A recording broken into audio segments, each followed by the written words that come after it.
The next one is the talking animals. Stories like the three pigs or the three bears or Henny Penny, Goosey Lucy, and all of those kinds. The Brer Rabbit stories, the Anansi stories. My very favorite one, which all of you ought to know, but I don't know if I've told it to you. If I haven't told it for so many years, I'm going to do it anyway, is the story of the three billy goats gruff. You must have. I know you have. It's very short, so I have time.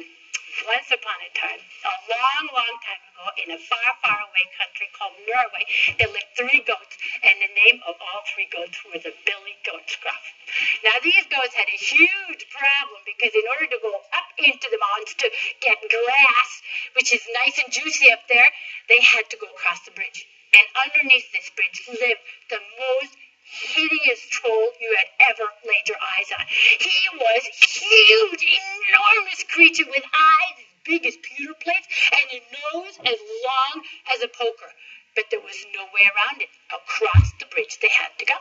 So the first one to go across the bridge was the teeniest, tiniest of the three little goats. And when he walked across the bridge, he made a teeny, tiny little noise like this, and he went trip, trap, trip, trap. Oh, stepping over my bridge! Roared the troll.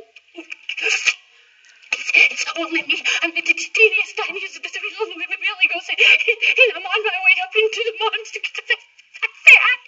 Well, I'm gonna come and gobble you up now, roared the troll.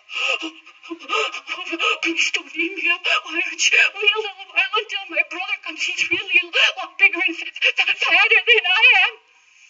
All right then, roared the troll, and off ran that little goat as fast as he could go.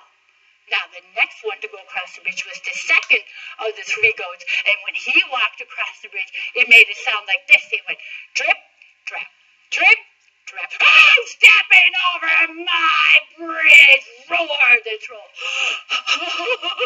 It's only me. I'm the second of the three billy goats, and I'm on my way up into the mountains to get fat.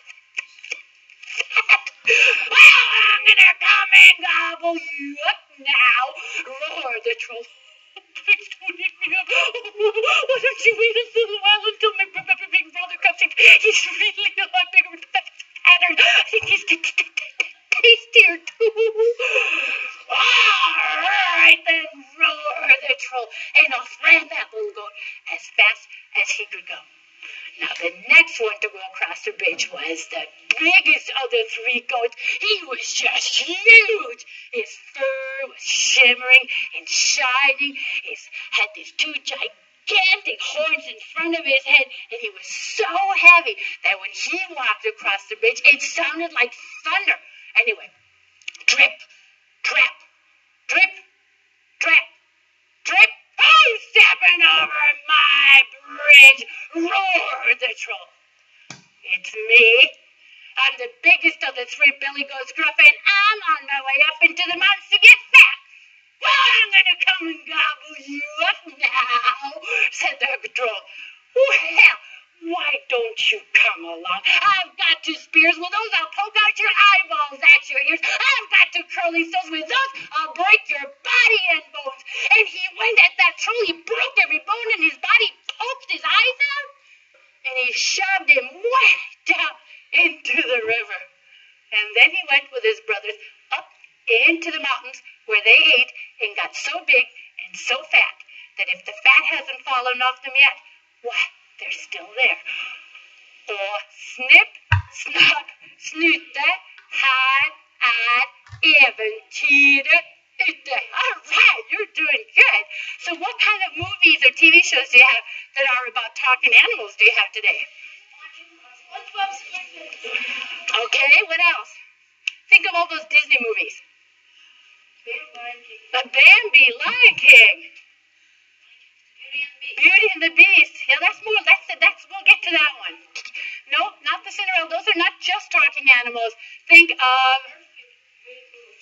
Winnie the Pooh. Yeah, that's talking toys. That's called a fantasy. And the difference is that they're based on the book, which has a known author. So those are not out of the oral tradition. Remember, the difference is author versus no author. All folk tales have no known author that we know about. So good observation, but they belong in the literary fantasy genre, not in the traditional folk tale. Because Winnie the Pooh is written by A. Milne, remember? What's the one with the dog and the cat that disappeared over the mountains, and got lost and all that stuff? Homeward Bound! That was a good example, right? There's a million Disney movies that are based on exactly that kind of a theme. So that's a very popular one. And